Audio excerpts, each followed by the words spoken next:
বিশেষ করে আমাদের শুধু শরীয়তপুর না, এই টোটাল অঞ্চলগুলোতে উনি চান না যে আগামীতে বর্ষার জন্য একটি ঘর একটি বাড়ির জন্য নদীতে নিমজ্জিত হয়।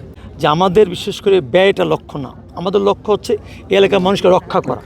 কাজে এই এলাকার মানুষকে রক্ষা করার জন্য সেইখানে আমাদের মাননীয় প্রধানমন্ত্রী যে নির্দেশনা দিয়েছেন, সেই ক্ষেত্রে আমরা সর্বোচ্চ অগ্রাধিকার দিয়ে আমরা এই স্বল্প সময়ের মধ্যে এমন হতে পারে আজ কালকেও থেকে দেখতে পাবেন যে কাজ শুরু হয়েছে এবং ইনশাল্লাহ আগামী বর্ষা মৌসুমে যেন এই এলাকার মানুষ যেন ভাঙন থেকে রক্ষা পায় তার আমরা ব্যবস্থা নেব।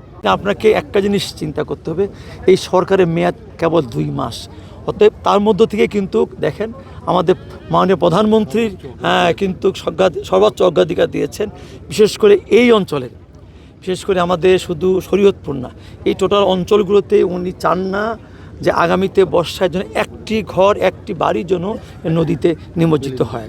সেই জন্য আজকে আমরা সশরীরে এখানে আমরা দেখে গেলাম এবং আশা করি আমরা আমাদের মাননীয় প্রধানমন্ত্রীকে এই বিষয়টা আমরা অবগত করব এবং আমরা আরও দ্রুততার সঙ্গে যেন আমরা কাজগুলো যেন আমরা সম্পন্ন করতে পারি এবং এই এলাকার মানুষ যেন ভাঙন থেকে রক্ষা পায় তার আমরা ব্যবস্থা নেব। ভাই, আপনি শরীয়তপুর মানুষের কল্যাণের জন্য, শরীয়তপুরকে অবহেলিত শরীয়তপুরকে গর্বিত শরীয়তপুর বানানোর জন্য মাননীয় প্রধানমন্ত্রী প্রত্যেকটা মন্ত্রণালয়কে অগ্রাধিকার ভিত্তিতে প্রত্যেকটা উন্নয়নমূলক কাজ সম্পাদন করার জন্য প্রত্যেকটা মন্ত্রণালয়কে নির্দেশ দিয়েছেন। তারা ধারাবাহিকতায় আপনারা দেখেছেন আমার পাশে বসা মাননীয় প্রতিমন্ত্রী আমাদের পানি উন্নয়ন বোর্ডের জনাব ফরহাদ হোসেন আজাদ সাহেব, ওনাকে মাননীয় প্রধানমন্ত্রী এই অগ্রাধিকার প্রকল্পের কাজ শুরু করার জন্য ওনাকে পাঠিয়েছেন। আমরা অচিরে ইনশাল্লাহ আমাদের মন্ত্রী সাহেব আছেন, উনি একজন আমাদের মানবিক মন্ত্রী, উনি নিজে সব কিছু দেখে শুনে উনি উপলব্ধি করেছেন যে এদেশের শরীয়তপুরের এই নদী ভাঙ্গনের হাত থেকে কিভাবে দ্রুত সময়ে এদেশের জনগণকে রক্ষা করা যায়, এই ভাঙ্গন কবলিত জনগণকে রক্ষা করা যায়। এই জন্য উনি নিজের সরজমি পরিদর্শন করে এবং আমার ডাইনে ইঞ্জিনিয়ার সাহেব আছেন, আমাদের একের এমপি সাহেব আছেন, সবাইকে আপনার দ্রুত সময়ের মধ্যে কাজ শুরু করার জন্য নির্দেশ দিয়েছেন। মূলত পদ্মা ব্রিজের নিচে যেভাবে আমাদের এই পোর্শনটা ব্লক হয়ে গেছে, এই মধ্য দিয়ে একটা চ্যানেল না করলে এইটা আটকে ব্লক ফালিয়ে জিও ব্যাগ ফালিয়ে রক্ষা করা যাবে না। যদি শরীয়তপুরকে রক্ষা করতে হয় ব্রিজের মধ্য দিয়ে চ্যানেলটা খোলা করে দিতে হবে, খোলা করলে এই জায়গাটা সেভ হবে, নতুবা কিন্তু সেভ হবে না। এটা হলো দ্রুত সম্ভব মধ্যে দিয়ে ড্রেজিং করে এটাকে 2 ভাগ করে দেওয়া, যেন চ্যানেলটা ওদিক দিয়ে বড় হয়ে যায়, স্রোতটা মধ্যে 4টা যেন মধ্যখানে চলে আসে।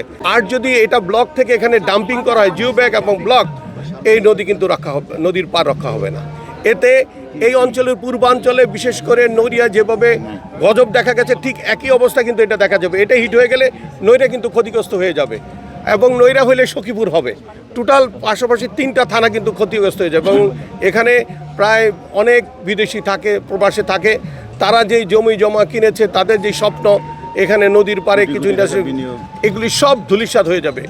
জরুরি ভিত্তিতে 4-5টা ড্রেজার, বড় ড্রেজার, সাবমিশনের ড্রেজার দিয়ে মধ্যে দিয়ে চ্যানেল করে দিলে উজান থেকে আমাদের পদ্মা ব্রিজের পশ্চিম পোর্শন থেকে খুলে যদি এটাকে সরিয়ে দেওয়া হয় এবং ওই বালিগুলি যদি এখানে ফেলানো হয়, তাহলে এই পাটটা বাড়তে থাকবে এবং আমার বিশ্বাস নদী ভাঙ্গা বন্ধ হয়ে যাবে। যে আমাদের মাননীয় প্রধানমন্ত্রী প্রথমে একটা কথা বলেছে যে আমরা কাজে বিশ্বাসী এবং সেই লক্ষ্যে সে কাজ করে যাচ্ছে। তার যে টোটাল টিমটা আছে সেই টোটাল টিমকে সে সার্বক্ষণিক নজরে রেখেছেন এবং তাদেরকে প্রত্যেকটা জায়গাতে ভিজিট করার জন্য বলেন এবং সেই ক্ষেত্রে তারা ইমিডিয়েট এই এলাকার যে সমস্যা সে বলে দিয়েছিল, যে ফরিদপুর বিভাগে এসেছিল তখনও সে একই কথা বলেছে এবং সেই লক্ষ্যেই সে মাননীয় প্রতিমন্ত্রী মহোদয়কে, মাননীয় হুইপকে পাঠিয়েছেন সরাসরি এটা দেখার জন্য এবং সে চাচ্ছেন যেন একটি মানুষেরও যেন আর এক জীবন না যায় এবং সেই লক্ষ্যে কাজ করার জন্য।